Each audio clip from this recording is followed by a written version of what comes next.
Ok, pues otro capítulo más de Little Lupa, un capítulo interesante, ¿no? Porque ha llegado un momento muy especial, un momento en el que Carlos entrevista a Carlos. ¿Qué tal, Carlos? ¿Quién eres tú? Coméntanos quién eres, qué tiene que saber el público de ti, qué puedes ofrecer, qué se puede adivinar de ti en redes. No sé, porque eres un poco polifacético. Aquí vemos algunas cosillas, ¿no? Coméntanos. A ver, lo primero, soy Carlos, así que nos vamos a llevar muy bien, por lo menos, no me voy a olvidar de tu No hay nombre. duda, no hay duda. Trabajo de lector profesional y asesor editorial para diferentes editoriales o grupos o incluso empresas que necesitan asesoría narrativa, muy especializado en fantasía, ciencia ficción y terror. Dentro de esos campos me muevo en muchas cosas. Voy a debutar como escritor. Aquí esto empiezo prácticamente de cero, novato total, pero en lo otro llevo ya, pues, este año haré 14 años trabajando con editoriales, cribando manuscritos y haciendo cosas de estas. Y luego en redes sociales, pues básicamente hablo de esto. Qué guay. Pues ya más o menos has hecho un índice de lo que vamos a tratar, pero como has terminado hablando un poquito del tema editorial, ¿no? Quiero empezar a rascar ya por ahí, ¿no? Para que estés un poquito más relacionado. En tu bio, en Instagram, pone asesor y lector editorial. No sé si hay una diferencia entre los dos conceptos. Así rápidamente, por si nos quieres comentar y ubicarnos un poquito, o es lo Sí, mismo. no, no es lo mismo. El lector editorial normalmente es alguien que lee para una editorial, para los Sí. editores o las editoras, para hacer un cribado previo de manuscritos o hacer un informe respecto a un manuscrito de cara a si interesaría mirarlo en más detalle o descartarlo. Digamos que es la primera barrera, Sí. el que separa un poco lo gordo de lo fino. Luego la decisión la toma la editorial, el editor que se lo mire ya tal, pero en un principio sirve de primera barrera para echar para atrás pues los que no encajan con la línea editorial Ujú. o no son de la calidad que esperan, por así decirlo. Un asesor editorial puede venir, como he hecho yo, desde empezar de lector profesional y luego llegar a esto, o llegar por otros motivos, pero en un principio es una especie de lector editorial glorificado o alguien que se fía más de lo que opina. Aunque también bajo este epígrafe, por así decirlo, hago otras Ujú. cosas, por ejemplo, para juegos de mesa que necesitan crear la narrativa del juego de mesa. Hay empresas que tienen toda la parte de la mecánica bien, ¿vale? Juegos de cartas, juegos de figuritas y todo esto, que la parte de la mecánica la tienen muy bien, quieren hacer un juego muy divertido, quieren hacer un juego con un arte muy bonito, pero luego necesitan unificar todo eso, pues o en un mundo o con una narrativa. Entonces, ahí entraría yo, entraría una persona como de asesor, como diciendo, muy especializado como es mi caso de fantasía, pues diciendo, oye, pues esta carta va a significar esto, esta tirada va a significar esto, y todo esto va a encajar Ujú. dentro de un mundo. Pero a nivel editorial es un poco la versión evolucionada, con un poquito Sí. más de experiencia del lector. Sí. Qué bien, vale. Voy a intentar quitarme las preguntas básicas y típicas para intentar centrarnos. Creo que esta pregunta también te la habrán hecho varias veces y creo que las respuestas son diversas según la persona que la responda. ¿Qué formación se necesita para ser un lector editorial o incluso un asesor editorial? Porque no sé hasta qué punto hay como grado de especialización. Tú me has comentado lo de ciencia ficción, fantasía, terror, ¿no? Enfocado Ujú. sobre todo al tema narrativo. Pero también me has comentado lo de juegos de mesa, que en realidad también ha hecho más hincapié en el tema narrativo de la construcción y tal, que no difiere mucho de lo otro. Pero también me has comentado, en cierto momento, creo que ya en la parte final, creo que ha hecho algunas relaciones, ¿no? De que podría funcionar mejor en un juego de mesa de esta manera o tal. Ujú. Entonces, asesor y lector editorial, ¿qué hace falta estudiar o qué hace falta engordar en términos laborales, experimentar, ¿no? A nivel de currículum, porque quizás no sea todo académico. ¿Cuál ha Sí. sido tu camino o qué otros caminos se podrían haber tomado? A ver, cuando yo empecé, yo creo, ya digo, hablo de unos 14, 15 años, cuando yo empecé, no, yo creo que no había nada, muy poca cosa. Ujú. Normalmente las editoriales que tienen lectores editoriales o lector profesional, usaré las dos, porque, mira, lo mezclaré, pero es lo mismo, lector editorial, lector profesional, básicamente alguien que cobra por leer, ya está. Sí. Eh, lo primero. Yo creo que no hace falta ningunos estudios concretos. Lo que hace falta es tener un espíritu crítico entrenado y luego haber leído mucho para poder referenciar, cuando te entra un libro, hacer referencias con libros similares de mismos géneros que pueden haber funcionado o no, para que tengan datos. Yo sé que ahora hay los grandes grupos editoriales como Penguin Random House o Planeta, tienen formaciones específicas y hay escuelas y talleres no tanto, pero escuelas de escritura sí que tienen cursos específicos de lector. Ya te digo, y Penguin o Planeta también. Y por lo menos cuando yo entré, o hace mucho tiempo, la forma de entrar a trabajar en una editorial así normalmente era porque estabas haciendo un máster, estabas haciendo unos estudios, podía ser una filología, pero te interesaba el mundo editorial, querías empezar a entrar, tirabas currículums y a veces era el primer paso. De Minion de editorial te enviamos manuscritos, tú haces un informe de lectura, que es como se trabaja, te lees el manuscrito entero y tienes que hacer un informe con puntos fuertes, débiles, una valoración, tanto literaria como comercial. Entonces ya tienes que conocer un poquito el mercado y ahí un poco ibas entrando y ibas cogiendo práctica. Y así es como lo hice yo. En mi caso Te voy a concreto, hacer, sí, te voy a dime. hacer un pequeño paréntesis porque me surgió una pregunta porque has mencionado que es interesante para que todo esto salga a flote tener un espíritu crítico. Entonces, la pregunta es cómo se demuestra ese espíritu crítico. Entiendo que justamente lo que estás mencionando, ¿no? Saber comparar, es decir, lo último que estabas mencionando ya es una prueba de poder tener ese espíritu crítico, porque son como filtrados para ir siguiendo adelante, ¿no? Con pequeñas demostraciones de cómo puede ser tu trabajo. Doy esa perspectiva por si quieres desarrollarla conforme vas respondiendo. Claro, es que esto, ahí yo ya no entraría. No sé decirte cómo se desarrolla, en mi caso es leyendo mucho y escribiendo mucho. O sea, eh, claro, no difiere mucho de lo que se hace en primaria o en secundaria cuando haces comentarios de texto. En primaria igual no tanto, pero cuando empiezas ya, te dan textos, los lees y te dicen, haz un resumen, o te hacen preguntas concretas sobre lo que has leído para ver la comprensión lectora, pues al final esto es Sí. ir un poco más allá. Es demostrar que tienes esa comprensión, que puedes hacer un resumen óptimo para que una persona que no ha leído una novela entera tenga claros todos los puntos importantes, los puntos de giro, los personajes, los desarrollos, los finales, y que alguien que no la haya leído entienda a grandes rasgos todo lo que pasa, todo lo importante. Y luego, que pueda hacer una valoración crítica. Y la parte crítica, claro, en mi caso, que estoy muy especializado, no entrené para ello. Yo he leído fantasía desde pequeño, me gustó mucho. Yo leía Mm. mucho, como muchísima gente, y entonces llegó un punto que me pusieron una prueba. O sea, yo no entré porque yo tiré currículos ni nada de esto. Se dio el caso de que necesitaban alguien que supiera mucho, mucho, bueno, falta de humildad por mi parte, pero bueno, necesitaban alguien que supiese mucho de fantasía, ¿vale? Fantasía, ciencia ficción y terror, de estos géneros. Y yo lo había leído muchísimo.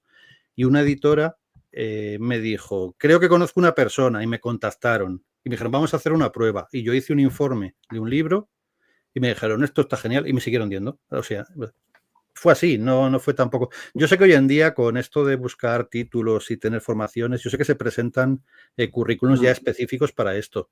A día de hoy no le veo sentido que alguien enfoque su carrera en esto.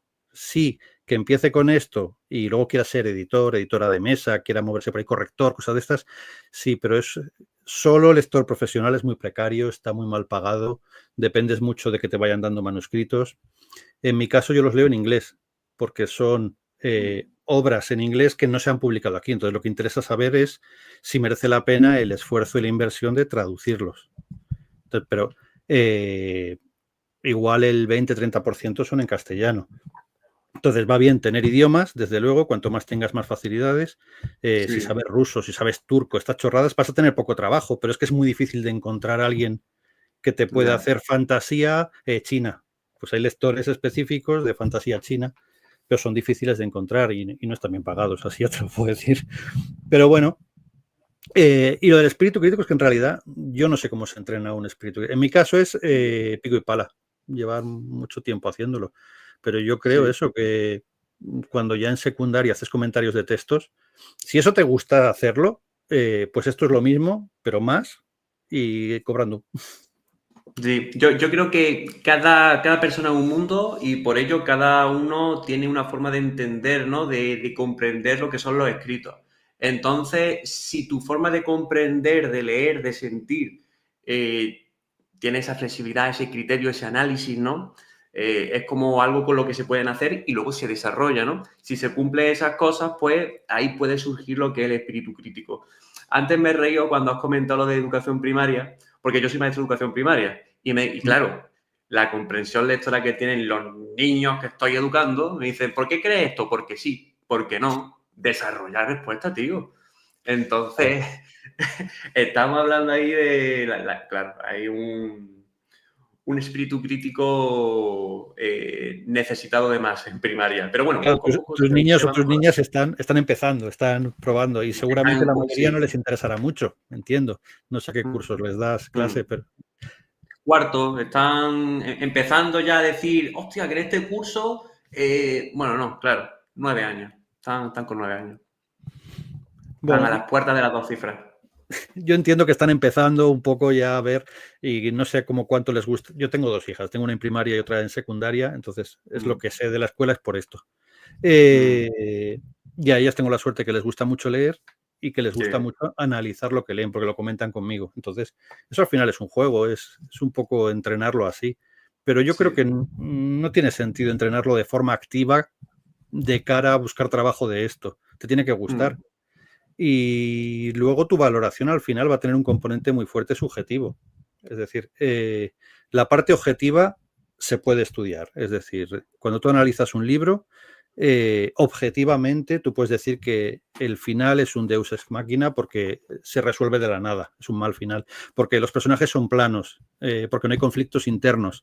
O sea, estos elementos de una obra de arte son objetivos, aparte ya de lo más obvio, de la ortografía, la gramática, que eso ya es cuantificable mm, ujú.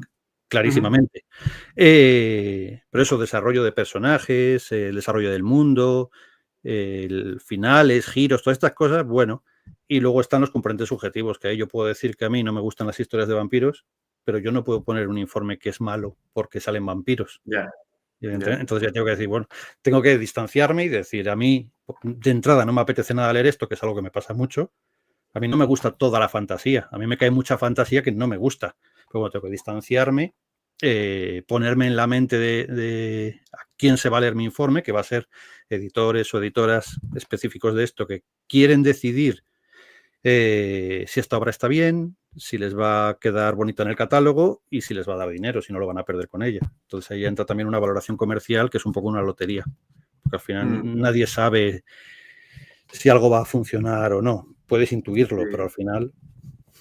Ahí están las historias, ¿no? De los bestsellers, ¿no? El que se me ocurre ahora mismo es Harry Potter, ¿no? Que el boom que metió, pero recibió muchos rechazos, muchos no, ¿no? Y así tantos otros.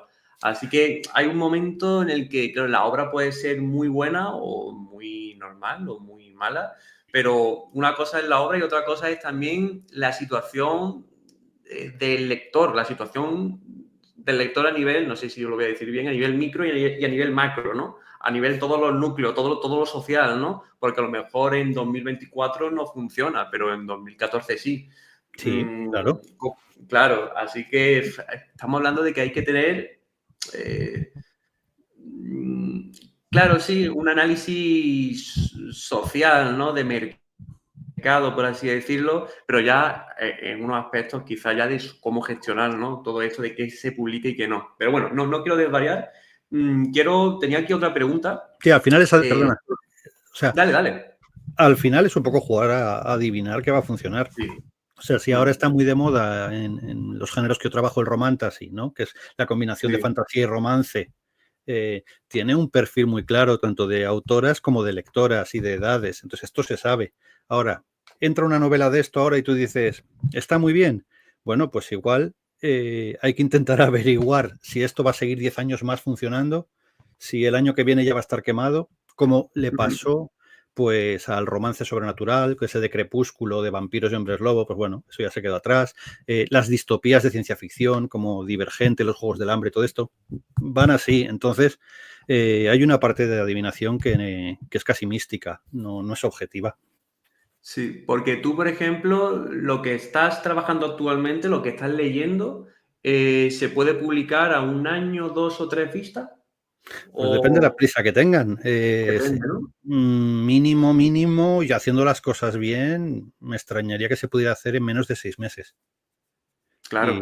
Y sería para ello, creo que viene un añito, más o menos. Mm. Sobre todo lo que hay que traducir. Tiene que traducirlo, que eso puede llevar unos meses, una corrección, si lo hacen bien, enviar a imprenta y luego programarlo. O sea que un añito tranquilamente. Si quieren darse mucha prisa, puede ser menos, pero sería raro. Voy a rescatar el tema de la velocidad, ¿no? 6 meses, tal y cual. ¿Cómo te ha podido afectar a ti? Bueno, pues, ¿cómo está el mercado editorial ahora mismo? Es decir, lo que es la tendencia de la rapidez. Hay que publicar mucho, ya cada vez se empieza a escuchar más que no se venden tantos libros como para suplir la inversión del libro y que por ello, pues, se publican más libros para que se pueda ganar más, ¿no? Entonces, esto implica más trabajo para todos, que la cadena vaya más rápida, tal y cual, se quemará la cadena o no. Creo que eso aún ni se ha empezado a tratar, o al menos, bueno, quizás sí, ¿no? Pero creo que no se sabe ni la respuesta. Entonces, tú eres parte en realidad de esa cadena. Tú tienes que hacer ese filtrado, tienes que leer y tienes cuál. Entonces, ¿cómo te ha podido afectar a ti esto a nivel de cantidad, a nivel de velocidad, a nivel de flexibilidad porque entran nuevos géneros, a nivel de todo a la vez? ¿Cómo es el Carlos de ahora y cómo es el Carlos de, no sé, 2000, cuando las cosas eran más relajadas, ¿no? No sé si 2014 puede ser una buena fecha, o 2015 o 2012. No sé, comentan un poco cómo ha podido cambiar en la última década, quizá. Pues no sabría decirte. O sea, sí que es verdad que veo que va a más. O sea, más rápido todo, peor corregido, peor traducido. Hay miles de editoriales que aparecen de la nada. Muchas de ellas aguantan unos pocos años invirtiendo dinero y desaparecen otra vez. Mm, Es frenético. Entonces, a mí como lector, la parte que hago yo no me ha cambiado mucho. O sea, a nivel de trabajo, yo trabajo con deadlines, con unos plazos muy concretos. A mí me dan un libro y tiene que salir en una semana. Y siempre he tenido libros pendientes. Entonces, hace 10 años pues, tenía muchos por leer, ahora sigo teniendo muchos por leer, no lo sé. El paisaje editorial, digamos, yo lo veo a una escala muy pequeñita, de un engranaje pequeñito, que es el que soy. mm, Esto lo verán los editores que están ahí, las editoras que tendrán que cumplir plazos, que estarán con sus Excels, que dirán una tirada de 5.000 ejemplares, me cuesta esto, si abarato por el papel, si hago tal. Igual resulta que sí es un poco como tú dices. Igual en vez de sacar un libro respetando sus tiempos, bien corregido, bien maquetado, me llevaría un año con una tirada decente, pero igual me sale más a cuenta. Exclusivamente desde una perspectiva económica, pues sacar 5 libros con que a nada que vendan un poco, cubra gastos y gane un poquito. Es mm. que ahora estamos viendo los ciclos de los libros. Sí que es verdad que ahora antes tú veías un libro que te llamaba la atención, ibas el mes que viene a comprarlo y ahí seguiría igual en el escaparate, ¿no? Y dice, pues, Sí, el del escaparate. Pero es que ahora los libros en los escaparates duran menos de un mes. Es que es una pasada. Es que tú antes la podías ir. esperanza de vida del libro. Claro, yo ahora voy a sacar una novela y aquí debuto y sé un poco lo que hay y por eso no me estreso. Pienso que lo pasan mal los que se hacen otras ideas, los que no lo conocen y se piensan que bueno, que va a estar mucho tiempo ahí moviéndose y tal. Yo sé que el mío va a estar ahí y que va a depender de que la editorial me busque sitios para ir a firmas, presentar, que esté detrás de las librerías o de los sitios para que lo tengan un poco a la vista. Y claro, tiene que competir con los grandes grupos y las grandes multinacionales que tienen unos comerciales agresivos que vienen así con sus 300 novedades y que esas 300 novedades de esos grandes grupos están en los escaparates, en los frontales, en todas partes y el librito de alguien de una editorial pequeña o un autopublicado o alguien que empieza, autopublicado ya, pues bueno, todavía tiene que picar pala, pico y pala mucho más. Y lo van a tener ahí y si no se ve, no se vende. Y lo va a tener ahí de canto metido entre 200 iguales y va a decir, es que he vendido 3. Y por suerte, porque hay otros que venden 1 o ninguno. Ya. Entonces, los tiempos son absurdos. O sea, es que incluso las novedades en un mes han desaparecido. Ya no están, Mm, ya hay otro libro nuevo, pero se venden. O sea, yo conociendo poquito a alguna persona que trabaja en librerías y tal, dice, no, no, si nos está yendo muy bien. Si estamos vendiendo mucho más ahora que hace 10 años. Y esta conversación sí la he tenido. O sea, la sí. librería en sí, aunque es cierto que hay muchas que cierran, por lo menos las de fantasía y sobre todo tirando por el romantasy, vuelvo a esto. Vende muchísimo la romántica con dragones y todo esto. Sí, Vende dicen que un público juvenil, que el público juvenil lee más que nunca, y creo que según las estadísticas es uno de los grandes pilares, no desde siempre, pero que ahora se ha reforzado y bueno, ¿hasta qué punto el género fantástico puede aupar, ¿no?, la frase de los jóvenes leen mucho? yo ¿Crees que el Romantasy ha hecho eso? Porque tampoco sé qué casillas o subcasillas de la fantasía lees tú. No sé si lees el completo, pero bueno, de todo. yo... Entonces, bueno, ¿hasta qué punto crees que el Romantasy ha sido causante, ¿no? O sí, ha sido causante de los jóvenes leen más que nunca. Una parte importante, sí. Siempre ha habido grandes autores que han vendido mucho. George Martin, o sea, George R.R. Martin de Juego de Tronos y de esto, hay series, hay mil historias y tal. Ha sido un bestseller y ha Ujú. vendido un montonazo. Ahora mismo Sanderson es lo que más vende. Brandon Sí, Sanderson vende todo lo que quieras y más. Escrito juvenil, pero básicamente vende por sus sagas de fantasía para adultos. sí. En así un poco romántica, Sarah J. Maas o Rebeca Yarros, la de Alas de Fuego, Alas de Hierro, las estoy mezclando todas. Mm. Venden bastante, venden mogollón. El romantasy sí es una parte importante porque el perfil, digamos, mayoritario es mujer o chica joven, eh, porque normalmente las mujeres leen más, y esto es así, o sea, esto ya está la Sí. estadística esta. Y Ujú. normalmente, pues no sabría decirle, me lo voy a inventar, pero entre 15, 16 hasta las 30 o así sigue siendo el target mayoritario. Entonces, bueno, pues este tipo de géneros parece que funcionan mejor ahí, pero siempre ha habido de otros géneros. Pero si tú ahora sacas una novela de ciencia ficción dura, es raro que funcione. Mira, ya que estamos hablando de esta rapidez y tal, voy a sacar aquí a colación lo que es la noticia que tenía preparada, ¿no? Esta salió, bueno, la vi en Instagram, en la cuenta del País Libros, el 21 de enero, en cartas a la directora, ¿no? Que habla un poquito de esta temática de la rapidez y todo, del descenso de la calidad, ¿no? La leo rápidamente, es de María Martín Lobo. Allá vamos. En un rincón de las grandes librerías, los libros virales de TikTok reinan. Tramas frenéticas pensadas para una lectura rápida logran cautivar a un público ávido de entretenimiento inmediato. Esta Netflixización de la literatura prioriza la cantidad sobre la calidad, transformando la lectura en un mero consumo pasajero. Leer ya no es un acto de reflexión o placer personal, sino un escaparate de cifras, likes y listas interminables de sagas que diluyen su esencia narrativa. El problema no radica en disfrutar del ocio, sino en limitar la lectura a esta función. La lectura debe ser más que un entretenimiento vacío. Nos conecta con nuestras ideas, nos permite decidir quiénes somos y qué queremos ser. Abandonar este poder significa ceder nuestra autonomía a quienes prefieren que no pensemos. Esta frase me gusta especialmente. La repito, abandonar este poder significa ceder nuestra autonomía a quienes prefieren que no pensemos. Igualmente, aquí hay muchas frases, podemos tirar de cualquiera. Termino. Debemos reclamar el acto de leer como un espacio para sentir, reflexionar y rebelarnos contra la pasividad. Bueno, esto es un reflejo de varios momentos de los que hemos estado hablando. No sé qué te da que pensar este comentario de María Martín Lobo, una carta a la directora. Aquí es que yo creo que hay dos cosas y estoy a favor y en contra un poco de lo que dice, de las dos. Porque al final muchas veces hay una perspectiva un poco elitista de la lectura, como que te remueve por dentro, debe elevarte, debe hacerte reflexionar, y se ha un poco demonizado, criticado la lectura completamente. Ahí la llamaba, o creo que utilizaba el adjetivo como pasiva, como que no te hace, sí, cualquier lectura te hace imaginar, Sí. algo estás trabajando siempre.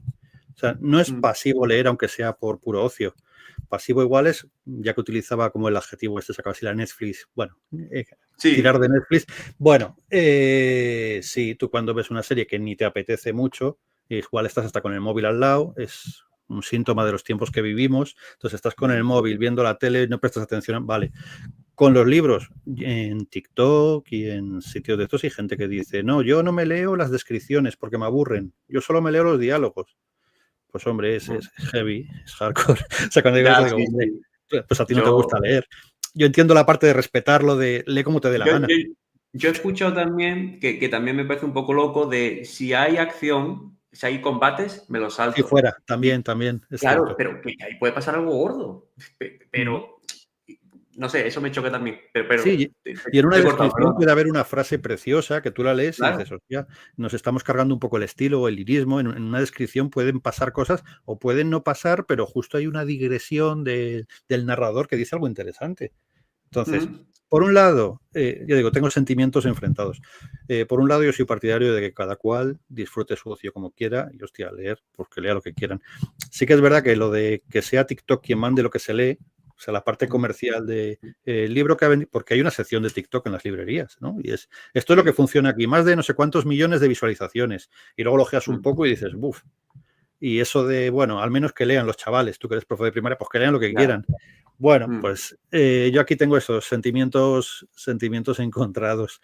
Es un poco de monóculo también, el ponerse así y decir, es que esto no les hace pensar. Bueno, hace un siglo la literatura, yo hablando de fantasía, de mis géneros, hace un siglo la sí. literatura pulp era esto. Venía pulp porque era papel barato, malo, te lo leías, lo tirabas, lo abandonabas, y eran escenas de acción, eran muchos giros para que no te aburrieras. Estamos hablando de hace un siglo. Y todo lo que tenía era Mm, giros y sorpresas, y alguien corriendo y una persecución, y se criticaba mucho, pero esto es descerebrado. Bueno, pues es que al final yo creo que la gente que lee cosas de estas así muy descerebradas, con perdón, o que no mm, requieren mucha atención, o que leen así, también leen en otros momentos una lectura más elevada o algo que les apetece. Todo tiene sus momentos. A mí me apetece sí. ver cine de autor un día y otro me apetece Transformers 15, ¿sabes? Los Mercenarios Claro. 8, con el cerebro apagado, así, tengo el día cansado, lo veo. Y otro día me pondré una película súper reflexiva que me encante. Pues lo mismo, yo creo que no es blanco o negro, pero entiendo de dónde viene esta crítica y esta carta. Mm. Mira, pues para ir avanzando, ahora en vez de leer una noticia, voy a leer un tuit tuyo. Anda. A ver cómo se desarrolla esto, porque me parece muy interesante. He decidido en esta cuenta luchar activamente contra la dictadura de las novedades y lo haré de la única forma que sé, poniendo en valor esa literatura fantástica de fondo. Me gustaría luego que me comentaras, ¿no? ¿Qué es ese concepto, ¿no? Literatura fantástica de fondo. Eh, Poniendo en valor esa literatura fantástica de fondo que ya no es fácil de encontrar en librerías, de la que ya no se habla tanto, pero que muchas desconocen. Si puedes definir el concepto ese, si es que es un concepto o Sí. si es una frase hecha. Y por otra parte, ¿cómo surgió esta necesidad de luchar contra la dictadura de las novedades? Sí, igual dictadura es una. Sí, suena. ¿Sabes? Sí, bueno, pero Casi clickbait, claro, pero en cierta forma lo pienso. sí, Cuando me refiero a de fondo, esto es un concepto muy de librerías y tal. El fondo editorial es lo que ya no se vende, pero sigues teniendo. Y el claro. fondo de. ¿Di? Sí, es como al fondo de la estantería. Sí, sí, sí. Normalmente en las Mm, librerías siempre la sección del fondo es la que nadie llega, ¿sabes? Como te quedas por sí, ahí. Entonces, ahí normalmente están los libros que igual llevan años o décadas, claro.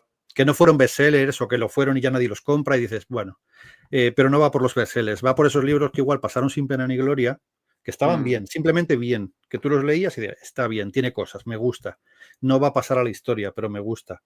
Y entonces a veces eh, las librerías, estos sitios no tienen todo el espacio, esto es al final una cuestión puramente física, no tienen el espacio para tener todos los libros que les gustaría tener. ya. Entonces, devuelven, saldan, cuando se cierran las editoriales, lo que sea, van desapareciendo esos libros. Entonces hay secciones de segunda mano. Entonces yo quería hablar un poco de pues cosas como de la Dragonlance, Reinos Olvidados, sagas de fantasía que yo leí en los 90. ¿Vale? Y que, Ujú, bueno, estas en concreto igual es un mal ejemplo porque se van reeditando, pero son sí, libros que tienen 40 años y que igual hay que ponerlos en valor y decir, oye, no es necesario que leas lo que te ha dicho TikTok que leas. Yo te voy a recomendar unos cuantos. No pasaron a la historia, o igual sí, pero ya se han olvidado. Entonces, cuando hablo de la dictadura de las novedades, es en ujú, parte también porque los propios engranajes del mercado editorial se sustentan o se cimentan sobre un marketing muy agresivo de Instagramers, booktokers, cosas de estas, que reciben el libro gratis, que no se lo han leído, a veces no se han leído ni la sinopsis, hacen una foto enseñándolo, o sea, cogen el libro, hacen así, y esto es La Reina de la Oscuridad, un libro, y lo dejan, y entonces cogen un montoncito y le enseñan. Esa gente ni se lo ha leído, no sabe de qué va el libro, lo ha recibido gratis, algunos cobran directamente, otros ni cobran, pero hacen así, tienen muchos seguidores, y eso lo llamo dictadura. Esa gente son comerciales, no te están dando una opinión. Si esa persona te da una opinión del libro y te dice lo que le gusta y lo que no, vale, ahí me fío. Si te dicen esto es una maravilla y la siguiente actualización que hace al día siguiente es otro libro completamente diferente, esto también es una maravilla, y al final dices, bueno, me estoy viendo el catálogo además suele ser que siempre son de las mismas editoriales, al final son de 2 o 3, entonces es fácil atar cabos y decir, bueno, pues me están haciendo marketing y yo estoy cayendo, pues no sé, sabes, como en Los Simpsons, George Foreman con una barbacoa, pues no tiene ningún sentido, pero me están vendiendo una barbacoa. Y eso le llamo yo dictadura, que monopolizan los espacios. Entonces, cuando hay podcasts como el tuyo, sitios igual más pequeñitos y tal, se puede permitir allí mayor honestidad y se puede buscar ahí pues menos influencias externas a la hora de opinar. Y está feo, muchas veces la gente critica, hombre, no hables mal de los libros, di solo las cosas buenas. Y digo, hombre, yo también quiero decir que es lo que a mí no me ha gustado, porque a mí es lo que me gustaría escuchar. Cuando alguien me comenta un libro, me habla de algo, dime lo bueno y lo malo, y yo decidiré si es para mí o no. No me digas como el espíritu crítico del que hablamos, ¿no? Claro, si es que al final todo mi trabajo orbita en torno a esto, a decir lo bueno y lo malo, y yo con eso no hago nada. Yo te lo pongo ahí, te digo, mira, este libro me parece que tiene unos personajes buenísimos, me han encantado, tridimensionales, complejos, con traumas, me encantan, pero es primera parte de una trilogía y es solo una presentación, no hay trama, no hay historia. Entonces, ahora tú decides, ¿te quieres meter en esta trilogía? No va a avanzar la historia, pero los personajes son muy chulos. El mundo tiene esto y esto. No es muy original, pero pasan cosas que en el segundo libro se encajan. Entonces, tú ya decides un poco, pero no alguien que dice, ya tengo aquí en mis manos el nuevo libro de Pepín y es una auténtica maravilla. Salen los de siempre y tal, y eso, ¡Hala, nos vemos, besos! Y dices, ¿qué me has dicho? No me has dicho nada. O sea, me has enseñado el libro con tu cara. Pero bueno. Es como si veo muchas veces esa estructura, ¿no? La cantidad que hace que merme la calidad. Es decir, incluso a la hora de enseñar, de mostrar, del marketing, ¿no? Esa intensidad, ¿no? Que al ser tan masiva y tan intensa, hace que se solape lo anterior. Es decir, haciendo que haya una parte de la literatura que caiga en el olvido. Y creo que más o menos ese es uno de los puntos que quiero poner en valor, ¿no? Del tuit este.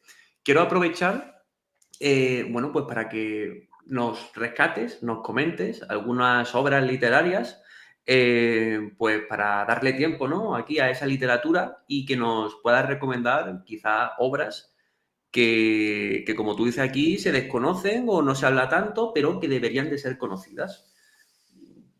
Coméntale unas poquillas si quieres. Claro, yo de lo que hablo es de lo mío, ¿eh? Yo siempre estoy... Claro, no, sí. El público objetivo de Litelupa, o al menos el más frecuente, es fantasía, secundariamente ciencia ficción y ya un poquito menos de terror. Es decir, que estamos yendo por los mismos palos. Y ya luego, pues, bueno, la histórica está guay también. Leyendas, mitos. Es que al final están relacionados. O sea, la diferencia entre, yo qué sé, la Odisea, la Ilíada, pues joder, hay sirenas, hay cíclopes, hay historias al final.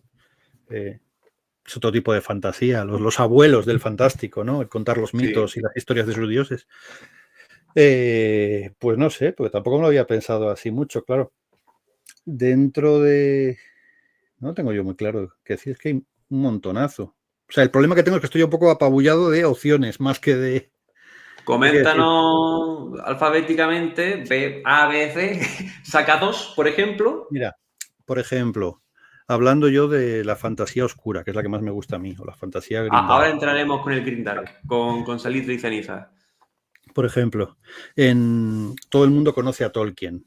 Y Sí. Tolkien dio lugar a un montón de imitadores que hicieron mucha fantasía que se llamaban dragonadas, despectivamente, que eran como fantasía que habían cogido el viaje del héroe, el señor oscuro, los buenos muy buenos, los malos muy malos. Y de estos hay decenas, cientos de novelas, que a veces son muy entretenidas, es lo que hablamos, algo comercial, como algo pulp, algo que, bueno, te entretiene, no te hace pensar. Y como estas hay un montón, y en mi cuenta hablo de muchas de ellas, sabiendo y dejando claro que no te van a cambiar la vida. O sea, no vas a decir, ¡guau, qué maravilla! Bro, igual, por descubrir. Pero antes de que Tolkien escribiera Su Señor de los Anillos, pues entre la literatura pulp hay un autor que es Howard, el de Conan, que todo el mundo conoce a Conan, pero casi nadie lo ha leído. Lo han leído los frikis de esto, como yo. Pero a nivel mainstream, a nivel general, Conan Sí. escribía Howard escribía relatos de Conan antes que Tolkien. O sea, estamos hablando de años 30, por ahí más o menos. Y yo siempre intento rescatarlo de, oye, esto es literatura pulp, tiene muchos problemillas, hoy en día hay que mirarlo con espíritu crítico, esto que hablo de siempre y lo recalco. Al final es un tío con una espada que lo resuelve todo a espadazos, sea un monstruo, un dinosaurio, un horror cósmico, un brujo.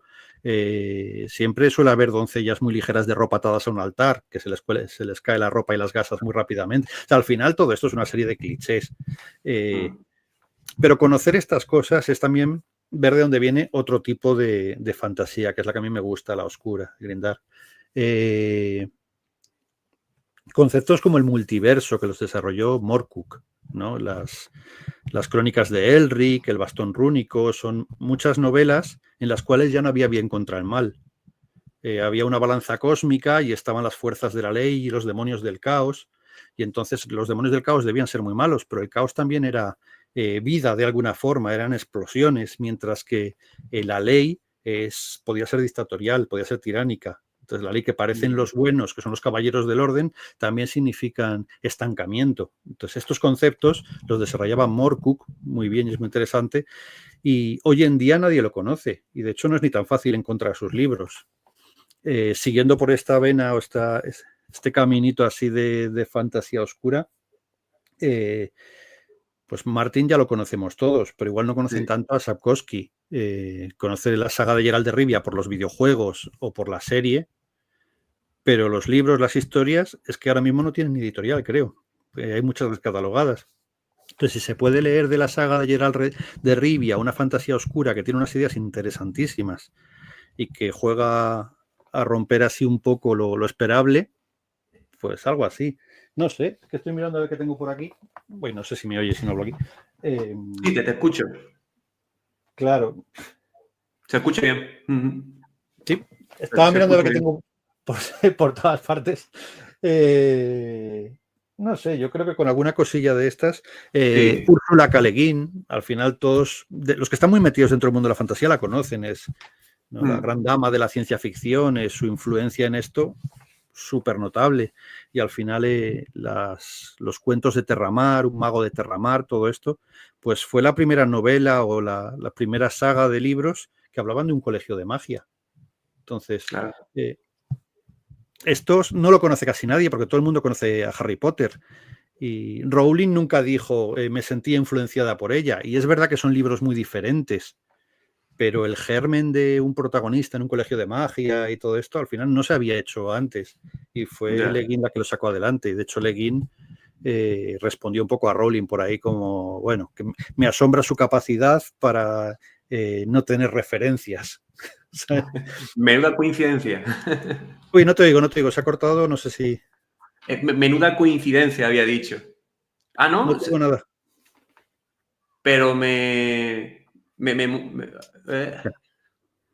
a ver, en teoría, a ver, vamos a ver. Ahora, sí, ya está, ya. Ahora, Te ¿verdad? digo. Sí, había Nada, debido picar por aquí algo y se me ha apagado, sí. sí, que había lanzado yo la broma de cuando habías comentado lo de Úrsula K. Le Guin y J.K. Rowling, pues me he imaginado a Úrsula K. Le Guin diciendo, ¿cómo se pronuncia? ¿Hay Le Guin o hay algunos que dicen Le Guin? Le Guin, ¿no? Sí, hay gente que dice Le Guin, yo digo Le Guin, no sé cuál es la buena, Sí. la verdad. Esto es algo A mí que me nos gusta pasa más mucho a Le los que Guin. solo leemos y no hablamos, que no Sí. sabemos muy bien cómo se pronuncian algunas cosas. Ya, eso también es verdad. Pues me he imaginado a Úrsula K. Le Guin diciendo, menuda coincidencia, ¿qué ha ocurrido aquí? Sí, sí, no, es que lo Entonces, dijo en bueno, abierto, algo así, ¿no? Como era una señora que no se callaba nada. Y no recuerdo cómo era la expresión, se puede buscar porque está por internet, pero sí que era un poco rollo como, me sorprende su incapacidad para reconocer influencias, ¿sabes? sí, Como que todo ha salido de mí. ¿Sabes? Y claro. la propia Úrsula decía que no se parecen en nada, que son dos colegios de magia diferentes, que la historia es diferente, pero bueno, ¿sabes? Como Mm. de algún sitio ha salido igual la idea, igual podrías... Ya que ella ha plantado la semilla, ¿no? Mm, Que se vea, ¿no? pues Bueno, sí. pues sí, ¿querías decir algo más o No, no, no, pasamos al no. bloque? Vale, pues vamos a pasar al bloque siguiente. Salitre y cenizas, que es, bueno, sale en marzo, es decir, Mm. en febrero o marzo, en marzo, es decir, le Marzo, queda nada. finales de marzo. Todavía no sé el día exacto, Finales. pero finales de marzo. Sí, pues vaya, yo creo que este episodio se sube antes de que se publique entonces. Salitre y ceniza, que sale con la editorial El Transbordador, editorial malagueña, de mi misma ciudad. Es la primera parte de una trilogía, ¿no? La corona del Correcto. oráculo. Y he visto, bueno, tiene el género Grimdark, ¿no? Aquí hemos estado hablando de fantasía, hemos estado hablando de lo oscurillo, ¿no? Entonces, ahí ya estamos ya, ¿no? Trabajando, ¿no? Este género, ¿no? Sí. En el cual vamos a avanzar ahora y trata de Leo en sus desventuras hasta el cadalso. No sé, coméntanos un poco qué podemos encontrar dentro de... Bueno, sí, vamos poco a poco. ¿Qué podemos encontrar en Salitre y cenizas? Pues de entrada, una novela debut, una primera novela de alguien que es la primera vez que escribe en su vida. Bueno, es la segunda novela que escribo, ¿vale? Pero Mm, la primera la está por ahí perdida. sí, Esta es la primera que parece que va a salir a la luz, con lo cual estoy muy nervioso y no tengo muy claro qué esperar, porque una cosa es conocer muy bien el mm, mercado desde un trabajador o alguien que escriba y otra es ver cómo recepcionan a tu hijo, ¿no? Que al final ya. dices, yo no, yo lo encuentro muy guapo, pero igual el niño es tonto y pega a la gente, pero es mi niño. Entonces, La subjetividad del papi, ¿no? claro, claro, entonces me cuesta tomar distancia. La Corona del Oráculo es una trilogía que está ya escrita. Los dos primeros están escritos por completo y el tercero está avanzando bien. La idea es Mm, que salgan uno cada año, más o menos por las ujú, mismas fechas y no pasa nada raro. Entonces ujú. el año que viene saldrá la segunda parte. Y sin desvelar nada más allá de lo que pone la sinopsis, Sí. eh, es la historia de un chico que se llama Leo, que ha sido condenado a ser ejecutado 4 veces consecutivas en un penal de la Inquisición, ¿vale? Por sus abundantes blasfemias y actos Ujú, corruptores. La cosa es que la novela empieza con Leo en una cárcel, en una pequeña isla de la Inquisición, en un pequeño penal, y un escriba que llega y que va a tomar nota de su vida desde su adolescencia. Entonces la primera novela empieza con 13 años y vamos a seguir a Leo pues en su adolescencia. Y como empieza la novela más o menos, que es algo así como perdí mi alma con 13 años sin ni siquiera haber desayunado. Entonces, la historia es cómo poco a poco se va corrompiendo, entre comillas, es un poco el viaje del héroe y del antihéroe. Es un personaje muy claro, oscuro, muy de grindark, entonces al final tiene que tener claro. matices turbios. El Green Dark se presta a lo gris, ¿no? A la escala de Claro, grises. siempre. Es lo contrario a Tolkien, no es buenos y malos, es lo contrario a la fantasía maniquea.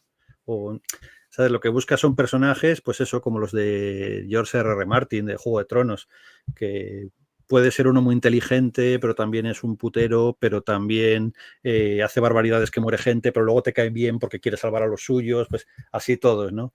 Entonces es un poco este rollo. En mi caso, el world building, el mundo, está muy, Sí. muy inspirado en una España de fantasía, que no se llama España, pero se parece un montón, en un norte, yo soy de Santander, y entonces Mm.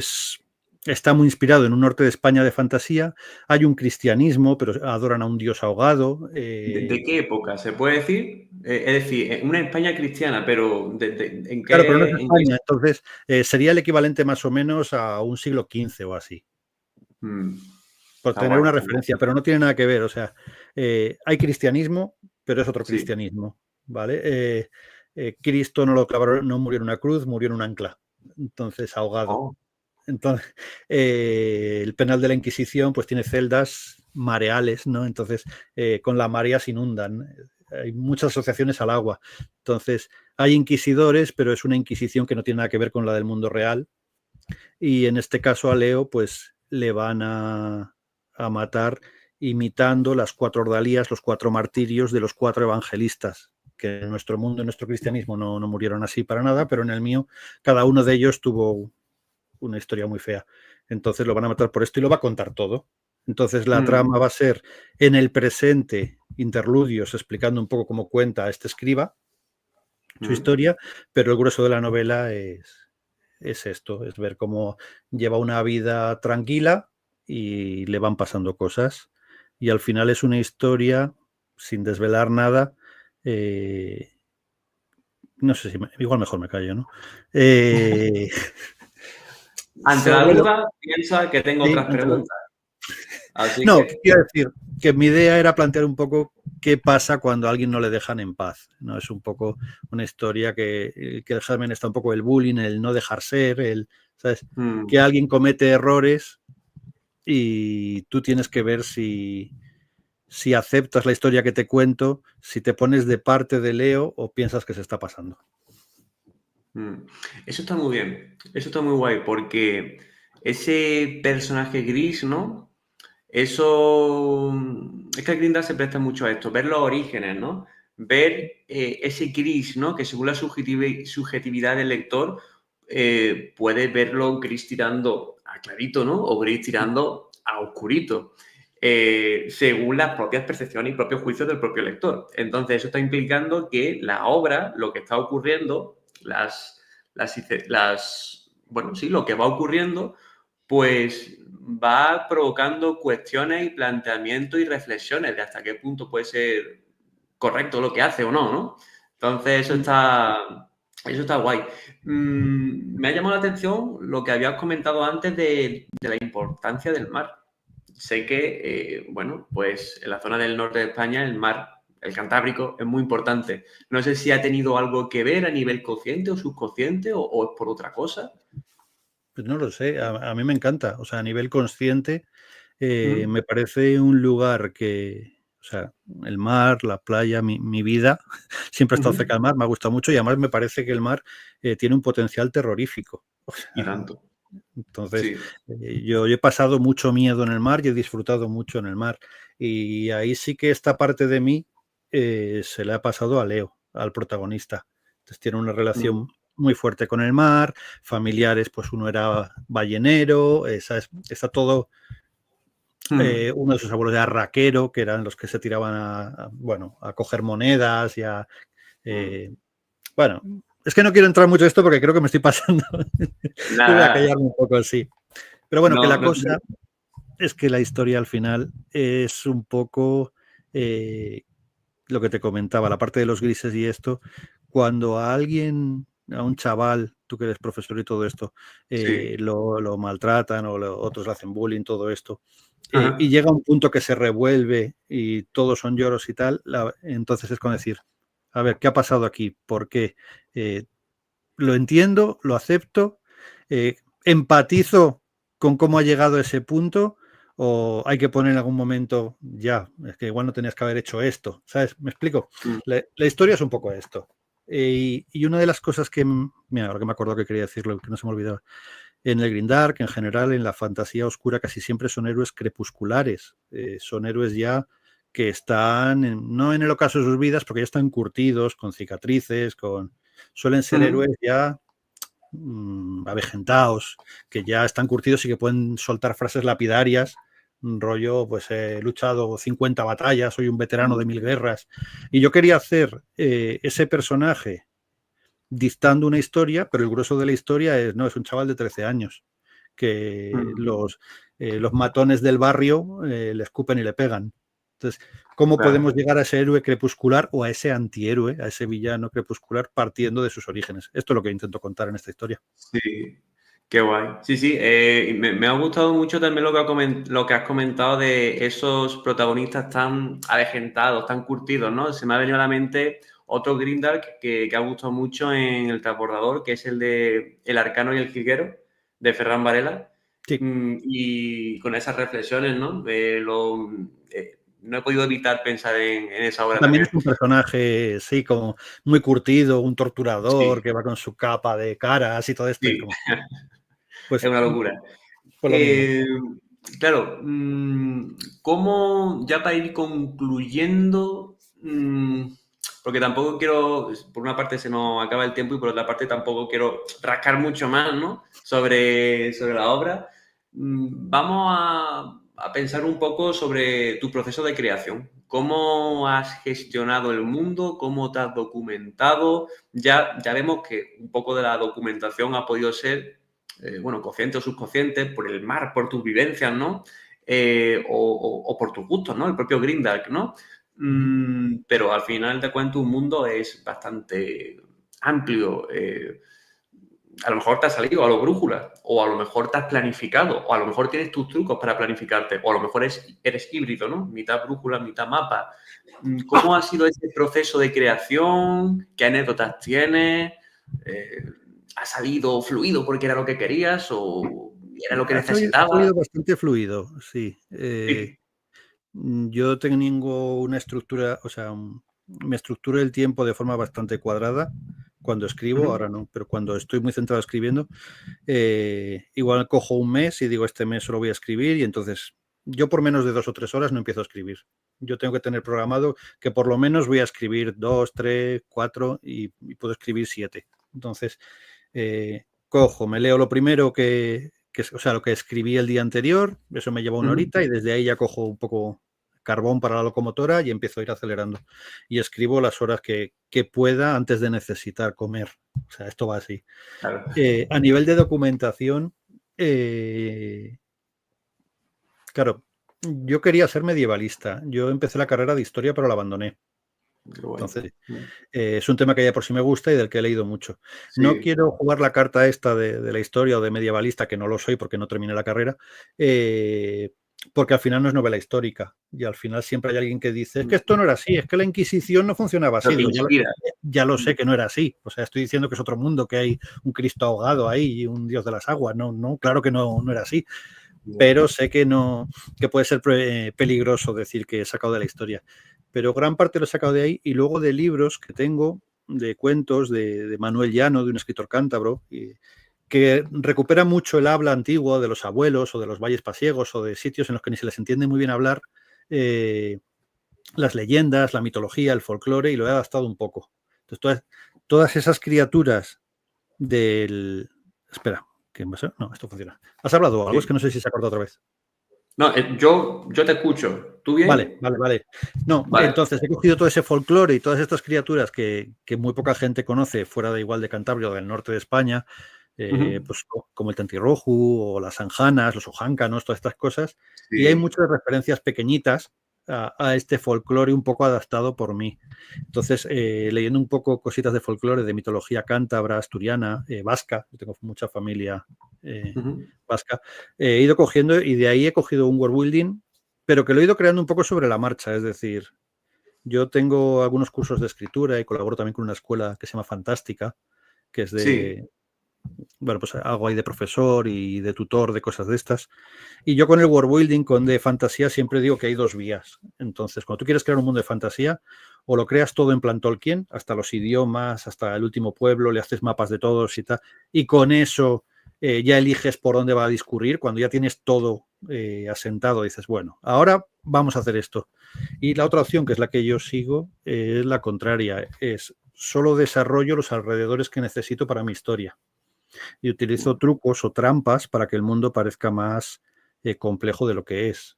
Como por ejemplo hacer referencias a cosas que no voy a desarrollar, ¿no? Puedo decir que tal personaje de los desiertos de Istura, no sé ni dónde están esos desiertos, me da igual porque no van a ser, pero hago Ya. menciones a las especias que traen de tal país, o hago referencia a las comidas tradicionales, o a los tatuajes que llevan, o a cómo se visten en tal otro reino. Todo Claro, hay eso que no va a tener... optimizar con Claro, poco, mucho. Con poco, mucho. yo voy empezando por lo más cercano a los personajes. Entonces, al final son un poco trampitas. Cuando alguien me puede preguntar, oye, el desierto de Istura, ese blanco que dices, yo pues, no tengo ni idea. O sea, en mi Ya cabeza saldrá. hay 4 cosas, pero como no van a Mm, ir por ahí los tiros, entonces esto ya. tiene una ventaja clara, que es que te pones a escribir pronto y que usas estos truquitos para dar profundidad, dar una falsa apariencia. Si alguien empuja el decorado, ve que detrás, pues eso, están las tramoyas, está todo, ya no hay mucho esto. Pero es a mí lo que me funciona y lo que me gusta.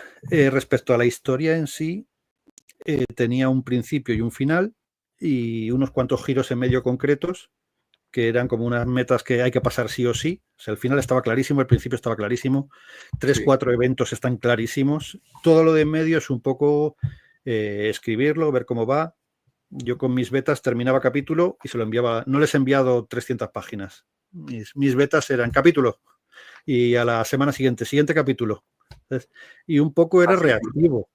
Cosas que me decían como esto, tal y tal, me influenciaba un poco. Me gustaría decir que yo he escrito lo que me ha dado la gana, pero si a determinado personaje, a las 5 personas que me leen de betas, les ha parecido una mierda de personaje, digo, hostia. Entonces, pero eso es mágico. Yo me acuerdo, ahora no tanto, ¿no? Pero yo lo que escribía al principio, mi pareja se lee todo lo que escribo, ¿no? Ahora se lo lee, pues, ya más acabado, porque tampoco quiero yo tanto, ¿no?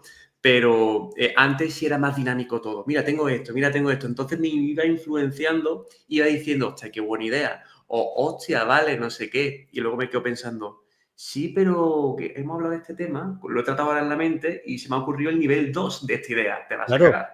Claro. Y me acuerdo también de mi época en los foros de rol, en el que era escrito. Entonces ahí cada uno íbamos por turnos y cada uno nos íbamos influenciando. Luego entraba el máster, ¿no? Escribía también su párrafo y tal. E íbamos construyendo una historia entre todos, influenciando, ¿no? Esto es diferente, ¿no? Pero ahí está la influencia. Es el momento que yo más lo he sentido, ¿no? Y estaba bastante guay. Es que mis betas, de los 5, 3 son mis jugadores de rol. Entonces, ya te cuento. Son jugadores de rol que llevo jugando con ellos pues unos 30 años, ininterrumpidamente. Cada fin de semana. Entonces, esto del rol es muy interesante.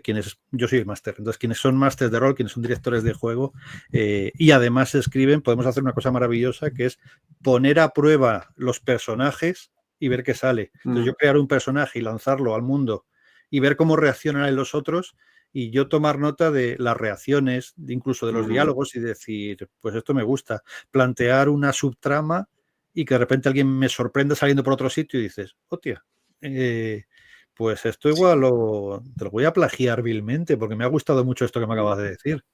Entonces, es que la parte está genial. A fin de cuentas, una historia es un conjunto de ideas que tú las pegas con pegamento y quedan bonitas. Y claro, eso es construir una historia viéndolo desde esa perspectiva. Pero cuando tú te inspiras de otras cosas, tú estás viendo cómo otros autores han pegado sus propias ideas y han formado algo bonito también. Entonces tú ves los cuadros y dices, me gusta esta técnica, me gusta esto. Yo cuando hago un cuadro, pues voy a utilizar este recurso.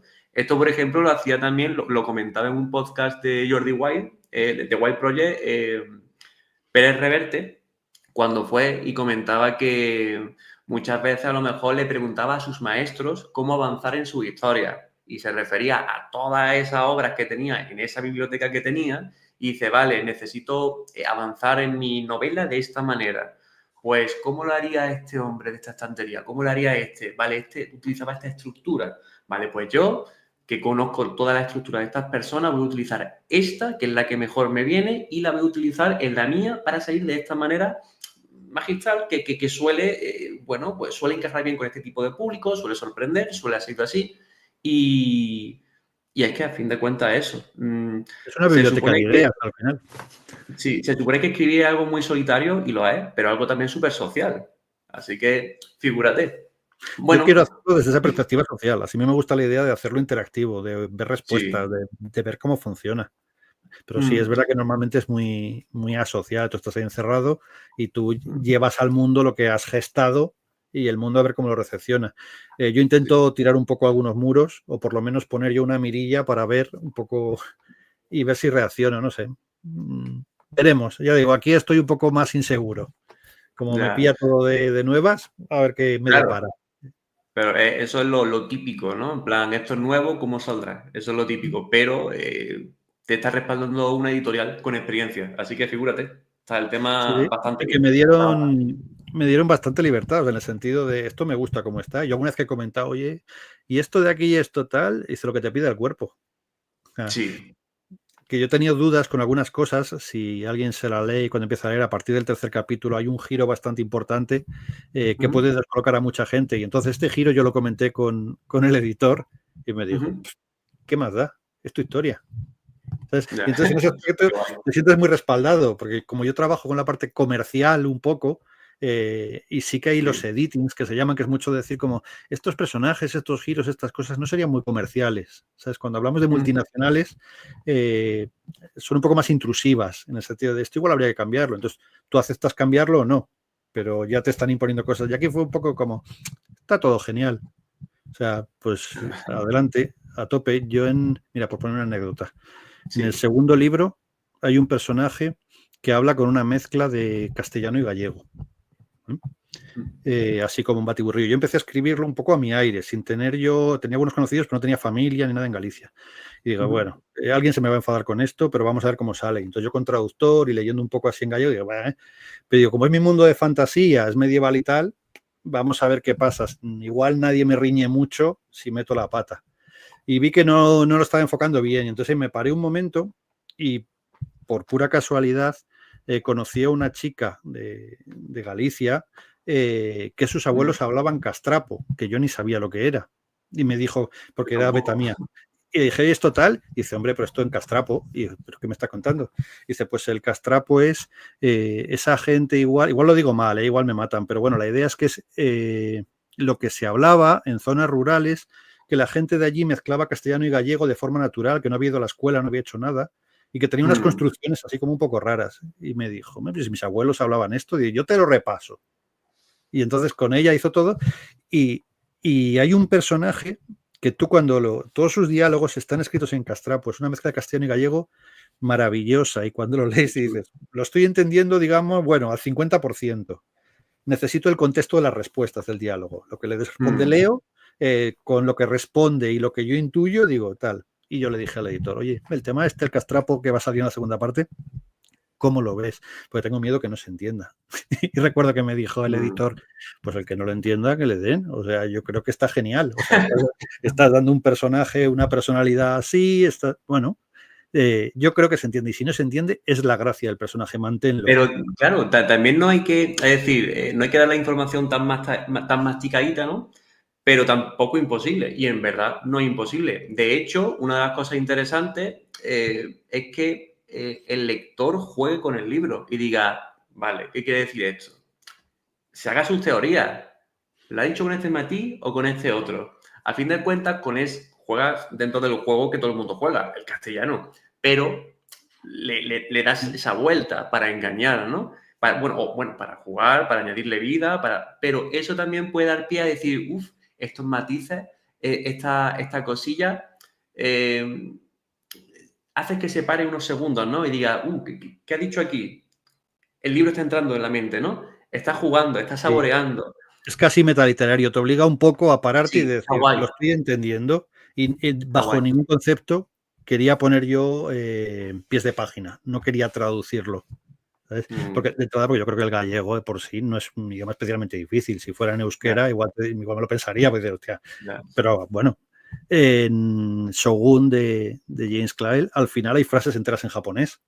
Y entonces tú sacas por el contexto cuando llega un occidental a Japón y le dice, no genki desu ka, y entonces otro, Entonces, claro, tú estás descubriendo el idioma a la vez. Entonces, mi novela es en primera persona desde el punto de vista de Leo. No tiene ni idea y yo quiero que el lector tampoco tenga ni idea. Y siendo una Mm, mezcla de castellano y gallego, yo creo que gran parte se entiende por el, ya, sí. por el contexto. Y de hecho, cuando lo puse a prueba con mis betas, a todos fueron los personajes favoritos y les encantó. Y ninguno de los 5 le vieron ningún problema, con lo cual dije, para adelante. Del tío. Si tienes ya gente que ha veteado, ¿no? Son los lectores de prueba. Así que ya más o menos te hacen la idea. Claro, ahí va yo con la duda, Bueno, ya pues con ya el miedo. te paso ya el último turno, te paso ya la pelota en Venga. la que puedes comentar cualquier cosa que se te ocurra, cualquier cosa que se te haya olvidado o cualquier respuesta a alguna pregunta que te pudiera haber hecho y que te hubiera gustado. Y ya cuando tú termines, pues ya concluiríamos lo que sería el episodio. Así que bueno, ahí tienes tu último turno para aprovecharlo de la manera que tú quieras. Bueno, no voy a dar ya más la chapa con mi novela porque no me gusta ser intrusivo. Si al final solo darte las gracias por la oportunidad de explicar aquí mis cosas. No creo que me quede así gran cosa que decir. Así que agradecer el poder tener voz aquí. Ah. Por mi parte ya estaría. No, yo encantado. Yo te tenía apuntado como posible invitado, ¿no?, a Litelupa desde el momento en el que vi lo del lector editorial, asesor, ¿no? Ya luego llegó el tuit este de he decidido en esta cuenta luchar activamente y he dicho, pues esto es interesante. Y ya cuando se vio la noticia de que publicaba eso, dice, ya son muchas cosas. Entonces ya lo invitamos. Sí, al Así que final es nada. que tengo como muchas historias por ahí y Mm, entre todas, pues bueno, no sé, al final soy lo que soy. sí, Mira, por ejemplo, hablando de esto, ahora que me he acordado, me has dicho esto, dale. hablando de los libros de luchar contra la dictadura, todo empezó, curiosamente, porque una chica me pidió o me comentó novelas de vampiros que no fuesen como las típicas, ¿no? Que no fuesen Ujú. Drácula o Entrevista con el vampiro, ¿sabes? Esto. Y fui haciendo reseñas de las que tenía yo por aquí por mi casa dando vueltas. Pues he salido el Sueño de Febre, que es de Martin, y al final es una novela de vampiros en el Mississippi, en un barco a vapor, o Dorada, que es vampiros como viticultores que están cultivando sangre, cruzando generaciones de personas para que la sangre sea la más rica posible y entonces van a decantar víctimas. O sea, novelas de vampiros que llevan muchos años, que están bien, lo que hablábamos antes, que mucha gente no conoce, Mm, que ya fueron víctimas de la pisonadora que es el mercado editorial y que en realidad están bastante bien. Y una de Martin que es una maravilla, quizá una de las mejores de vampiros que hay, o La fuerza de su mirada de Powers. O sea, Tim Powers es un escritor súper mm, conocido que está por ahí perdido, que nadie conoce sus libros, sí, que no están reeditados. O sea, pues como estos muchos. Entonces yo, ahora que has dicho esto, pues me he venido con lo de los vampiros, pero vamos, han venido que más. ya estaría, que yo encantado de luchar un poco. Al final todos somos víctimas de las novedades y queremos lo Sí. último porque es lo que nos entra por los ojos y es normal. Y yo sacando una novedad ahora, el mes que viene, no voy a decir no compréis novedades, pero sí que elijamos un poco, no porque es lo último, sino porque es lo que me podría gustar, incluso Espíritu que tenga crítico, 30 ¿no? años. ¿Mm? Mm. Espíritu crítico. Sí, sí, no es tan difícil en realidad. El espíritu crítico simplemente es tomar un poquito de distancia y Mm, bajar un poco el nivel de fandom y decir, a ver, espera, frena, pero ¿realmente necesito esto ahora? ya. Voy a ver qué encuentro por ahí. Y hay un montón de páginas, no digo que me sigáis a mí, hay un montón de blogs, de foros de antes, que podías encontrar gente recomendando libros. Yo así he encontrado un montonazo de libros, lo que pasa es que yo los leo en inglés, que aquí no han llegado y que dices, tía, pues este libro del 85 es una maravilla y aquí nunca se tradujo. Mm, Y igual los últimos 5 libros que he leído de novedades me han parecido una mierda. Y este que tiene 30 años me ha entretenido un montón. Pues igual es donde tengo que ir a buscar, sin perder mm, de vista lo actual, pero sin perder de vista lo que se escribió antes. mm. Es como casi quien le gusta ver películas clásicas, películas más maduradas, más de otro tiempo, más que tienen esa calidad, pero se mantienen incluso con la sociedad actual porque se siguen consumiendo, ¿no? No me Sí, refiero a literatura clásica, pero sí a, no sé, películas de estas que hay mucha gente, ¿no?, que le gusta ver películas, ¿no?, o series de los años 90, de los años 80 o de sí, los el años... catálogo de Y Filmin o estos que, literalmente no se escucha tanto eso. claro, y es imposible que, bueno, a menos que seas un súper cinéfilo, cinéfago, que hayas devorado todas las pelis de los 90, seguro que en los 90 hay un montón de películas que a mí me encantaría verlas y como no me las Mm, ponen delante de la cara, no saltan en Netflix, no saltan ya. en Amazon, estos sitios, no les presto ni caso. Y entonces entras en un catálogo un pelín más oscuro y dices, hostia, no la vi cuando tenía 15 años, me olvidé, la Mm, voy a ver ahora. Y igual resulta que ni una en toda la cartelera logra emocionarte o interesarte lo que esa peli que tiene 30 años. Bueno, efectivamente. yo aquí es mi lucha por buscar un poquito, pero la gente no se deja llevar por lo que le ponen en la cara, por el booktoker que te dice, esto es maravilloso, y lo tira y al siguiente. La masa, el rebaño, ¿no? La tendencia para la corriente, ¿no?, de masiva. Ok, Al final sí, estamos todos un poco en un rebaño, pero bueno, hay que sí, asomar un poquito la cabeza de vez en cuando, sí, o opino intentarlo. como tú. Opino como tú. Ok, pues Carlos, muy agradecido de todos estos temas que hemos tocado. Hemos tocado varios palos, se han tocado bien, hemos indagado, hemos profundizado. Así que muy agradecido. Aprovecho que siempre intento aprovechar, ¿no? En algún momento de los capítulos, ¿no? Ya que hemos hablado de leyendas, de mitos, no tan profundamente, pero se han mencionado en varios momentos. Eh, yo siempre tengo la cosilla de que se conocen sobre todo las leyendas y mitos del norte de la península, que es donde mejor se han conservado, ¿no? Pero los del sur, que es donde yo soy, no tanto. Y bueno, pues lo que estoy publicando últimamente va de leyendas, mitos, un poquito de historia, ¿no? Yo también tengo el miedo ese de, a ver si me viene un historiador, intento maquillar un poquito con fantasía, para que sea todo más suave y poder jugar un poquito con la flexibilidad, ¿no? Pues leyendas, mitos, un poquito de historia de Andalucía, mucho más concretamente aún de Málaga. Cosas muy guays que no hay tanta oferta literaria Se que trate conoce estas poco. cositas Es guays. verdad que se conoce poco. Es lo que tú has dicho. Mm, En el norte de España se conoce mucho, no sé si porque ha funcionado mejor o es más atrayente el rollo celta que tiene este así sí, como más exótico. Y es verdad que del sur de España es difícil de verlo por ahí yo, representado. sí, yo muchas veces es que de vez en cuando le dedico algunos capítulos a temas de historia o a temas de leyendas, ¿no? Y de vez en cuando traigo a Pepo Sánchez, que es de Asturias, estuvo aquí tienes un canal que creo que es Mitología Ibérica, y creo que fue con él que comentábamos, no sé si fue él o yo quien dedujo, que claro, al final los cristianos, la época cristiana eh, siempre se ha caracterizado por absorber culturas y barrer un poquito. Y también los árabes, ¿no? Es decir, que al final tenemos la época al-Ándalus, luego la época cristiana, ¿no? Lo que se ha conservado un poquito más son las montañas cantábricas. Ahí era mucho más difícil acceder. Entonces, digamos que ahí no ha habido, entendemos, un barrido tan denso, un cambio tan exagerado, no ha habido un cambio se han conservado mejor gracias al relieve, gracias a que el tránsito era más difícil, se ha conservado quizás la cultura con el paso del tiempo. Eso en las zonas de la mitad sur de la península, pues siempre llegaba uno, barría, llegaba el otro, barría, no sé qué, barría. Y Bueno, pero entonces, había cierto sincretismo también, y al final tienes ahí la sí, mano de Fátima y estas cosas, estos hmm, mitos que dices, hostia, pues es que es muy interesante. Pues si hemos tenido aquí los árabes 8 siglos, pues hostia, sí, algo han dejado. Y luego han venido los sí, cristianos. Pues este hay una sincretismo entre religiones y mitos también es muy interesante. Hay una barbaridad de cosas. Tengo por ahí algunos librillos, por aquí quien esté viendo en YouTube, y otros los tengo en otra estantería. Hay leyendas y mitos para ir regalar. Y solamente de Málaga. Lo que pasa es que no son muy conocidos.